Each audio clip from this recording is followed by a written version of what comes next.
Hi everyone, and welcome to the second devlog for a co-op horror cleaning game. I am the solo dev for Studio Noble. I have been working on this project for about 6 months now, and I come from absolutely no knowledge of Unity, no knowledge of C#. I had little to no programming knowledge, understanding of the terminology, or really anything about coding or programming in general. And I started picking up on those things about a year and a half ago. And like I said, about 6 months ago, I started working on this project, and I'm just at a spot where I feel comfortable sharing what I have. So for today, in the second devlog, I'm going to show a little bit of a testing area that I've been working on. Instead of having a blank Unity default 3D cube looking space, I've got some color now.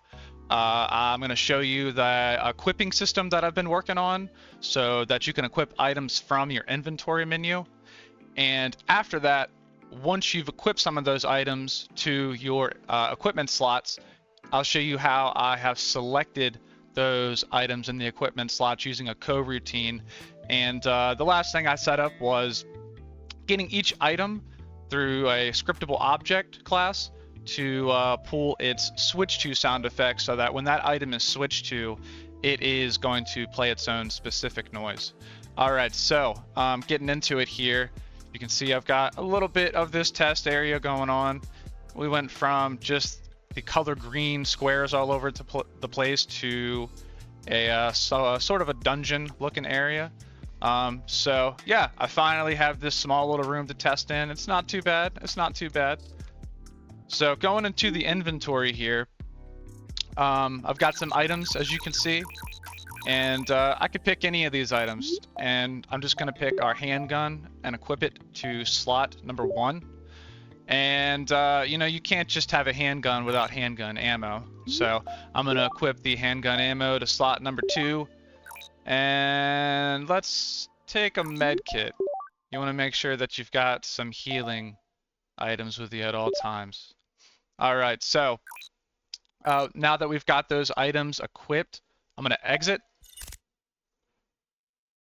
And now, let me get my guy here in the view. And we're going to just have him jump on top of the table. He didn't even take his shoes off yet. And so now, as you can see on the right side of the screen, I've got my equipment slots filled up. And so I'm just going to select the handgun. And as you can see, my character has done an animation that has made them switch to the item for the handgun. And then I can press the 2 button and then switch it over to handgun ammo, or press 4 and switch it to the med kit. And so what's going on here as I switch between these items, and this here is actually as fast as I can switch, but what's going on here is a coroutine is handling all of this logic. And so as I switch, I've got a generic sound effect that plays every time. And depending on what that item is, when it does the switch from sound effect, which is the item's sound effect it plays when it's coming out of the character's pocket to be the equipped item. So for example, this is now the switched sound effect for the handgun. This is the switched sound effect for the handgun ammo, and the switch sound effect for the medkit. And so those just really use a scriptable object class. If you don't use scriptable objects yet for sort of data containers for your items in the game, I would highly suggest looking into using scriptable objects. I truly don't know how I would have even handled that, all that logic for each item. And so, yeah, I have got it set up so that we can now switch between these items. I could even go back into the inventory and, you know, equip a knife. And if I wanted to, I could unequip my handgun ammo, takes it away completely. And then we come back out here. You notice he was crouching down. That's actually a little bit of a sneak peek of this new state that I'm working on. Might be in my next devlog video. Hopefully it is. And so yeah, there is our knife noise that comes from that scriptable object class.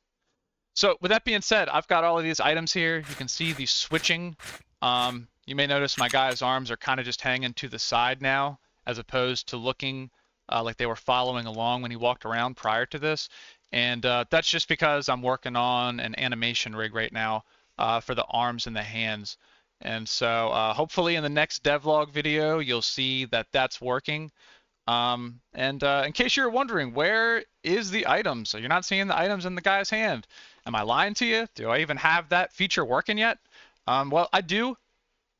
And you can see right here that when I switch, it switches.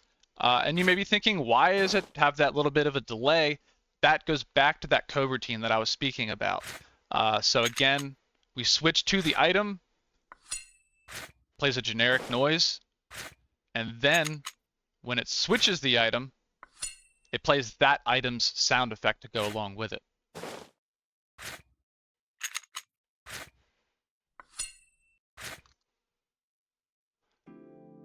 All right, so that's all I've got for this devlog video. Please sub, follow, do whatever you can to check and see what I have next. This is something that I'm putting a lot of my energy into, and my goal is to really release this game as a demo on Steam and try to incorporate a multiplayer aspect. I'm really trying to make this a 4-player PvE kind of game. I'll share a little bit more about what the game is like in the future. But for now, it's Friday. Have a great weekend. Have a great day. Thank you for watching, and I'll see you for the 3rd video.